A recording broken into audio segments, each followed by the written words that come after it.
আসসালামু আলাইকুম রহমতুল্লাহ। প্রিয় ভিউয়ার্স, প্রিয় শিক্ষার্থী বন্ধুরা, আশা করি সবাই ভালো আছো।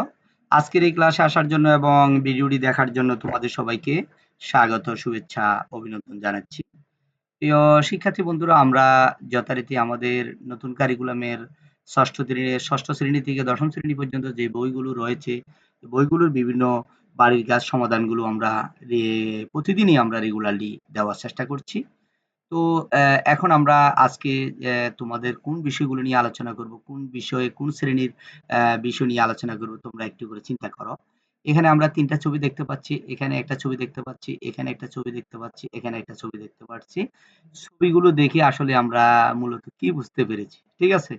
ছবিগুলো দেখে আমরা যেটা বুঝতে পেরেছি এটা হচ্ছে সাইবার অপরাধ। আজকে যেটা হবে তোমাদের নবম শ্রেণীর ডিজিটাল প্রযুক্তি বইয়ের শিখন অভিজ্ঞতা ২ এর সেশন ২ হচ্ছে অনুসন্ধানে সাইবার অপরাধ। এই যে ছবিগুলো দেখেছি মূলত হচ্ছে এগুলা সাইবার অপরাধের ছবি। দেখো এই ছবিগুলো হচ্ছে সাইবার অপরাধ, যেগুলো অনলাইনের মাধ্যমে মানুষদেরকে বিভিন্নভাবে অপরাধ করা হয় অনলাইনের কি ব্যবহার করে, ডিভাইস কি ব্যবহার করে। এগুলো মূলত হচ্ছে আমাদের আজকের ক্লাস। সেটা হচ্ছে তোমাদের নবম শ্রেণীর ডিজিটাল প্রযুক্তি বইয়ের ৩২ পৃষ্ঠা রয়েছে শিক্ষণ অভিজ্ঞতা ২ এর সেশনটি। তো আজকের এই সেশন শেষে যা তোমরা জানতে পারবে বা যে বিষয়গুলো নিয়ে কথা বলবো সেটা হচ্ছে সাইবার নিরাপত্তা কি, মেসেজিং প্ল্যাটফর্ম, গেমিং প্ল্যাটফর্ম, বিভ্রান্তিমূলক পোস্ট ইত্যাদি সম্পর্কে জানতে পারবে। তারপরে ৩ নাম্বার হচ্ছে সাইবার বুলিংটা কি, বাস্তব জীবনে ঘটা বুলিং ও সাইবার বুলিং এর ৫টি অভিজ্ঞতা সম্পর্কে জানতে পারবো। তারপরে হচ্ছে ফেক নিউজ কি, ৫টি ফেক নিউজ হবার কারণ তা জানতে পারবো। এই বিষয়গুলো নিয়ে মূলত আজকে তোমাদের সাথে শেয়ার করব। একটু যদি মনোযোগ সহকারে শেষ পর্যন্ত দেখো তাহলে অনেক কিছু জানতে পারবে এবং অনেক কিছু শিখতে পারবে। তো সাইবার নিরাপত্তাটা কি, দেখো সাইবার শব্দটি দ্বারা এমন কিছু বিষয়কে বোঝানো হয় যেগুলো কম্পিউটার, তথ্য প্রযুক্তি ও অনলাইন জগতের সাথে সম্পর্কিত। সাইবার জগৎ বলতে তথ্য প্রযুক্তি ও কম্পিউটার নেটওয়ার্কের মাধ্যমে বিশ্বব্যাপী গড়ে ওঠা ভার্চুয়াল জগৎকে বোঝায়। সাইবার জগৎকে ঘিরে বিভিন্ন সাইবার অপরাধ যেমন হ্যাকিং,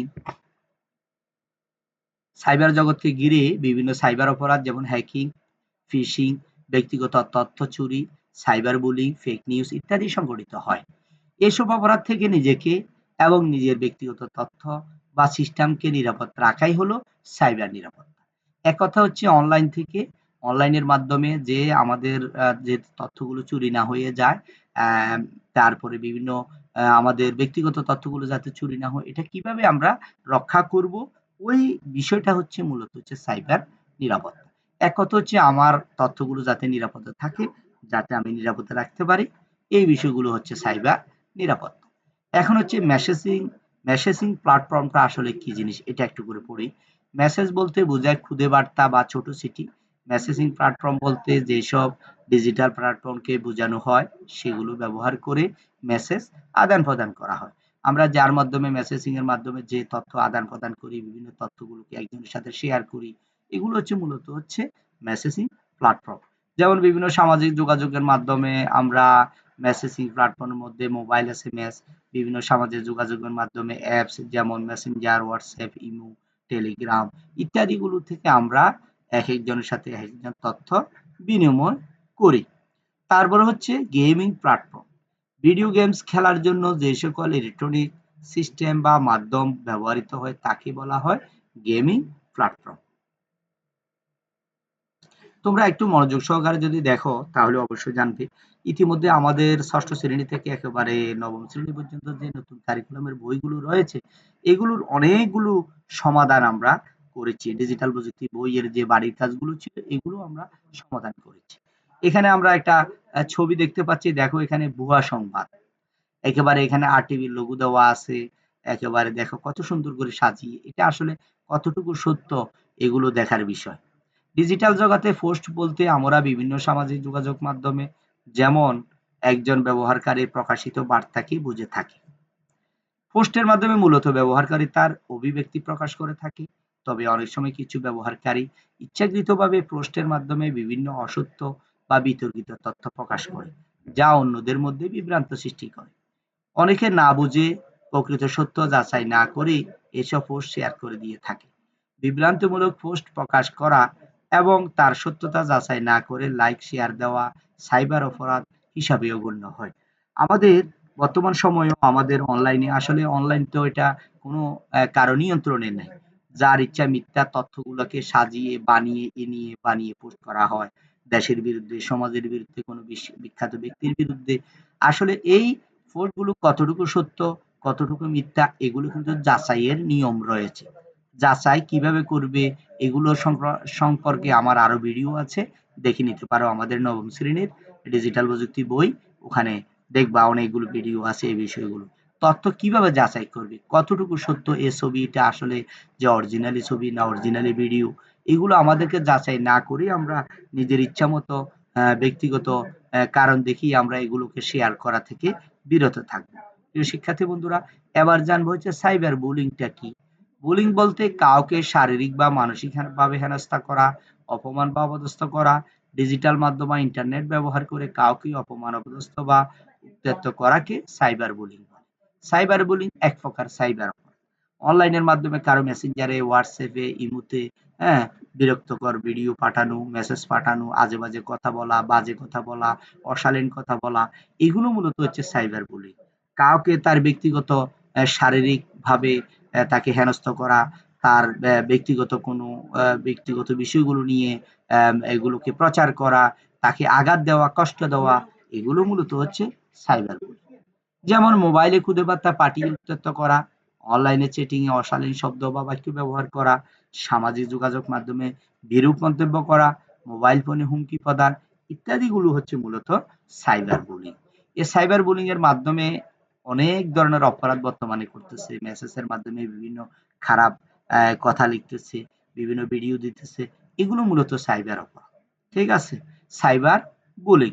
তো সাইবার বুলিং বাস্তব জীবনে ঘটা বুলিং বা সাইবার বুলিং এর ৫টি অভিজ্ঞতা সম্পর্কে আমরা আজকে জানব। বাস্তব জীবনে ঘটা বুলিং হলো স্বামী নবম শ্রেণীতে পড়ে, ক্লাসের অন্যান্য ছাত্রদের তুলনায় সে একটু বেশি স্বাস্থ্যবান। এজন্য অনেকে সহপাঠী তাকে কথায় কথায় মোটু বলে খেপায়। স্বামী এটা নিয়ে খুব হতাশায় ভোগে। তার ক্লাসে যেতে ইচ্ছে করে না। তাহলে সে যে স্বাস্থ্যবান, সে যে স্বাস্থ্য, সে যে মোটা, সে যে হালকা পাতলা চিকন, তাকে মোটাকে মোটু বলেও যদি করা হয়, আঘাত দেওয়া হয়, এটাও মূলত একসাথে এটাও এক ধরনের বুলিং। এগুলো মানুষের মনে কষ্ট দেয়। সে যদি একটু হ্যাংলা পাতলা হয়, কালো হয়, তাকে কালো বলে সম্বোধন করা। যদি মোটা হয় তাহলে মোটা বলে সম্বোধন করা। চিকন হলে চিকনা বলে সম্বোধন করা। আরো ব্যক্তিগত শরীরের বিভিন্ন অঙ্গ গঠন নিয়ে যদি কথা বলে তাহলে সে আঘাত পায়। এজন্য এইগুলো হচ্ছে বাস্তব জীবনে আমাদের বুলিং। তারপরে সাইবার বুলিংটা হচ্ছে রুবেল একজন সমাজসেবক, বিভিন্ন সামাজিক ও সেবামূলক কাজে অংশগ্রহণ করে সে বাস্তব জীবনে ও অনলাইনের মাধ্যমে বেশ জনপ্রিয়তা লাভ করে। একদিন সে সামাজিক যোগাযোগ মাধ্যমে দেখতে পায় কেউ তার জনপ্রিয়তার ঈর্ষান্বিত হয়ে সবার কাছে হেয় করার উদ্দেশ্যে তার নামে গুজব ছড়িয়েছে যে সে সমাজ সেবার নাম দিয়ে বিভিন্ন সংস্থা থেকে টাকা আত্মসাৎ করছে। এটা অনেকে যাচাই বাছাই না করে তা শেয়ার করে থাকে। তাহলে আমরা আমাদের অনলাইনে, আমাদের ফেসবুকে, সামাজিক যোগাযোগ মাধ্যমগুলোতে আমরা যদি কারোর বিরুদ্ধে কোনো লেখা দেখি, পোস্ট দেখি, ভিডিও দেখি, অডিও দেখি, আসলে এটা কতটুকু সত্য, কতটুকু মিথ্যা, এটা আমাকে যাচাই করতে হবে। যাচাই না করে আমি শেয়ার করা শুরু করি, যাচাই না করে আমি কি বলে তোমার আম আম মন্তব্য করি, এটা কিন্তু আসলে ঠিক না। তারপর হচ্ছে মিফতা পরীক্ষা প্রত্যাশা অনুযায়ী ভালো করতে পারেনি। তাই বড় ভাইকে তাকে গাধা, অপবাদ্য ইত্যাদি অপদার্থ ইত্যাদি ভাষায় তিরস্কার করছে। এতে মিফতা মানসিকভাবে ভেঙে পড়েছে। তার আর পড়ালেখা করতে ইচ্ছে করে না। এটা হচ্ছে বাস্তব জীবনে বুলিং। ঠিক আছে? পড়ালেখা করতে হবে। পড়ালেখা করার জন্য তাকে বিভিন্নভাবে তাকে হেল্প করতে হবে। হ্যাঁ? তারপর হচ্ছে নবম শ্রেণীতে পড়ে নয়ন। তার বয়সী অন্যান্য ছেলেদের তুলনায় সে একটু রোগা পাতলা। একদিন সে কক্সবাজারে ঘুরতে গিয়ে সামাজিক যোগাযোগ মাধ্যমে ফেসবুকে একটি ছবি পোস্ট করে। কিছুক্ষণ পর সে দেখে তার কিছু ফেসবুক বন্ধুরা তার ভবিষ্যতের স্বাস্থ্য নিয়ে বিভিন্ন নেতিবাচক মন্তব্য করছে। নয়ন মন্তব্য পুরো দেখে অনেক কষ্ট পায় এবং সাথে সাথে ছবিটি সরিয়ে ফেলে। তাহলে সে পাতলা, সে চিকন, সে হতে পারে তার একটা শারীরিক গঠন, সে এভাবে একটা পোস্ট করেছে,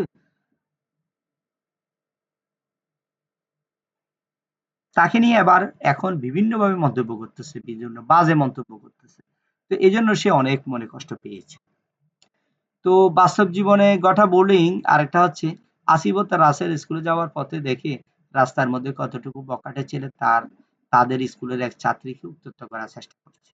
তারা সাথে সাথে গিয়ে সেটার প্রতিবাদ করে এবং স্কুল প্রধান শিক্ষককে বিষয়টি জানায়। এরপর থেকে বখাটে ছেলেগুলো তাদেরকে দেখে নেবে বলে বিভিন্নভাবে হুমকি ধমকি দিতে থাকে। তাহলে এটাও এক ধরনের বুলিং। ঠিক আছে? তো সাইবার বুলিং কিভাবে হয় দেখো। মেহজাবিন সামাজিক যোগাযোগ মাধ্যমে নতুন আইডি খুলেছে। সে একদিন তার ইনবক্সে একজন অপরিচিত লোক মেসেজ দেখতে পায়। সে মেসেজের উত্তর না দিলেও লোকটি বারবার তাকে মেসেজ দিতে থাকে। মেহজাবিন এরপর বাধ্য হয়ে উত্তর দিলে লোকটি বিভিন্ন আপত্তিকর কথা বলে। মেহজাবিন সাথে সাথে লোকটিকে ব্লক করে মেরে দেয়। কিন্তু লোকটি নতুন আইডি খুলে সেখান থেকে মেসেজ দিয়ে আবার মেহজাবিনকে বারবার বিরক্ত করতে থাকে। এ ধরনের ঘটনাও আমাদের অহরহ ঘটতেছে। তো আমার প্রিয় শিক্ষার্থী বন্ধুরা, তোমরা যারা রয়েছো কখনো এই ধরনের ঘটনা সাথে জড়িত হবে না, এই ধরনের ঘটনা করবে না কখনো, এই ধরনের নোংরা কাজগুলো। তারপর হচ্ছে, সিফাদের বাড়ি থেকে স্কুলে যাওয়ার পথে একটি চায়ের দোকান পড়ে। সেখান থেকে প্রতিদিন কিছু বখাটে ছেলে আড্ডা দেয়। ওরা প্রায় সময় শিফাকে উদ্দেশ্য করে নেতিবাচক অঙ্গভঙ্গি করে। শিফা বিষয়টি নিয়ে মানসিকভাবে ভেঙে পড়ে এবং স্কুলে যেতে সাহস পায় না। ঠিক আছে? তারপরে সাইবার বুলিংটা কি ধরনের দেখো। সেলিনার বাবা একজন ব্যাংকের অফিসার। কিছুদিন যাবৎ ওনার ফোনে একটি অপরিচিত নাম্বার থেকে কল আসে। কলে ব্যাংকের বিভিন্ন অভ্যন্তরীণ ও গোপনীয় তথ্যের জন্য চাপ দিতে থাকে। এক পর্যায়ে তিনি নাম্বারটি ব্লক লিস্টে ফেলে পুনরায় অন্য নাম্বার থেকে কল করে হুমকি দিতে থাকে। যদি তথ্যগুলো না দেয় তাহলে তার পরিবারের বিপদ হবে। দেখছো? এটাও এক ধরনের সাইবার বুলিং, তাকে হুমকি দেওয়া হচ্ছে। শিহাব উদ্দিন সাহেব একজন স্কুল শিক্ষক এবং এলাকার সম্মানিত ব্যক্তি। তার সততা, জনপ্রিয়তা ঈর্ষান্বিত হয়ে এলাকার একদল অসৎ ব্যক্তি তার নামে বদনাম ছড়িয়ে দিল যে তিনি স্কুলের টাকা আত্মসাৎ করছে। এতে তিনি সামাজিকভাবে হেয়প্রতিপন্ন হয় এবং তার জীবনে নেতিবাচক প্রভাব পড়ে। এ ধরনের ঘটনাও আমাদের ঘটে থাকে। তো ফাতিমা একটু কম কথা বলে, এলাকায় ও স্কুলের সহপাঠীরা তাকে নিয়ে নানা সময় হাসি ঠাট্টা করে। একদিন সে দেখে তার এক সহপাঠী তাকে নিয়ে ইউটিউবে একটি ট্রল ভিডিও এবং অনেকে সেটা শেয়ার করছে। বিষয়টি দেখে ফাতেমা খুব মন খারাপ করে।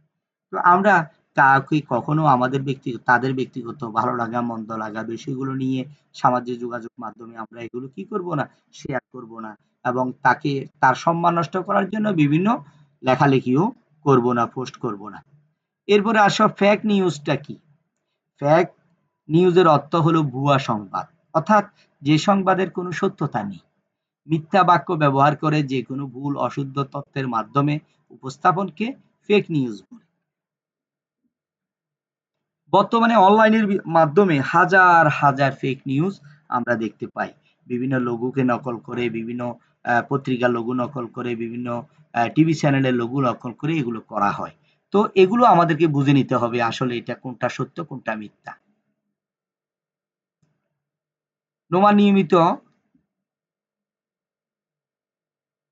বিভিন্ন অনলাইন পোর্টালে খেলার খবর দেখে। একদিন সে একটি খেলা বিষয়ক পোর্টালে দেখলো আগামীকাল বাংলাদেশ ইংল্যান্ডের মধ্যে একদিনের ম্যাচ মিরপুর শেরেবাংলা স্টেডিয়ামে অনুষ্ঠিত হবে। ম্যাচটির টিকিট পেতে নিচের লিঙ্কে ক্লিক করুন। দেখো, এটাও এক ধরনের ফেক নিউজ। এগুলো দিয়ে প্রতারণা করা হয়। তো নোমা লিঙ্কটিকে ক্লিক করে দেখে সেটি একটি বিজ্ঞাপনের পেজ আর সেটিতে কোনো খেলার টিকিট কাটার অপশন নেই। সে লিঙ্ক থেকে বের হয়ে বাংলাদেশ ক্রিকেট বোর্ডের অফিসিয়াল ওয়েবসাইটে ঢুকলো। আর সেখানে আগামীকাল বাংলাদেশ ইংল্যান্ডের মধ্যকার কোনো ম্যাচের ডিজিটাল শিডিউল দেখলো না, অর্থাৎ নিউজটি ফেক নিউজ। তাহলে আমরা কোনো নিউজ দেখলে আমরা ওদের ওয়েবসাইটে ঢুকবো, ঢুকে এটা তদন্ত করে দেখবো আসলে এই নিউজটা কি ফেক কি না সঠিক। করিমের বন্ধু রানা একদিন হোয়াটসঅ্যাপে তাকে একটি ছবি শেয়ার করলো যে বাংলাদেশ লিওনেল মেসি এসেছে। তাহলে বাংলাদেশে লিওনেল মেসি আসছে বলে এই ধরনের একটা হোয়াটসঅ্যাপে একটা মেসেজ দিল। এখন করিম ছবি দেখে বিভিন্ন নিউজ পোর্টালে দেখতে লাগলো, কিন্তু কোনো নিউজ মেসি বাংলাদেশে আসার এই খবর চাপা হয়নি, অর্থাৎ নিউজটি fake. Fake news, news fake হবার কারণ সম্পর্কে জানবো আমরা। এতক্ষণ পর্যন্ত বিষয়গুলো জেনেছি ফেক নিউজটা কি। তো তোমাদের একটা প্রশ্ন হচ্ছে, এরকম ৩টি ফেক নিউজ হবার কারণ লিখবা তোমরা। আমি যেগুলো বলেছি এছাড়াও তোমাদের জানা মতো যদি কোনো ফেক নিউজের কারণ থাকে অবশ্যই তোমরা লিখে আমাদের কমেন্টস বক্সে জানাবা। আর নতুন নতুন ভিডিওগুলো তোমরা দেখতে চাও কি ধরনের, আর হচ্ছে কোন কোন ক্লাসের শ্রেণী পৃষ্ঠা নাম্বার উল্লেখ করে আমাদেরকে কমেন্টস করে জানাও।